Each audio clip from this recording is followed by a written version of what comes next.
NOAA and the National Weather Service put out a winter outlook every year. It is a long-range forecast that encompasses December, January, and February, otherwise known as meteorological winter. It looks at the 90-day average in terms of temperatures and all forms of precipitation, including rain, snow, sleet, and freezing rain. It is a conglomeration of all 3 months as an average compared to what is considered normal. This winter, meteorologists predict El Niño will impact our weather. El Niño and La Niña are defined as two opposing climate patterns in the Pacific Ocean that can affect the weather across the world.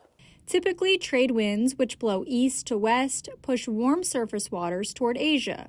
But El Niño and La Niña are phases that break these normal conditions, making the ocean temperatures warmer or colder than average. Scientists call these patterns the ENSO cycle. It is just one of the many factors that affect weather patterns. The past 3 winters, we saw a La Niña weather pattern. Meteorologists say it is not unheard of, but is certainly an abnormality to be in the La Niña phase 3 winters in a row. They call it a triple dip pattern, and that was only the 5th time it happened since record keeping began.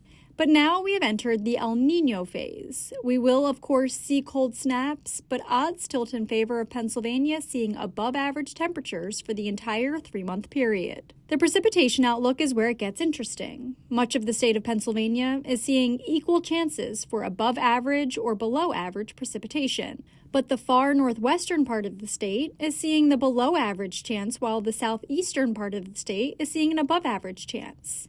Here's why. El Niño-type winters tend to see a specific kind of storm. Storm systems ride up the eastern United States, and with these coastal-type storms, or nor'easters, there is a very tight gradient for the haves and have-nots. Therefore, how far east or west these storms track will largely determine how much precipitation we see.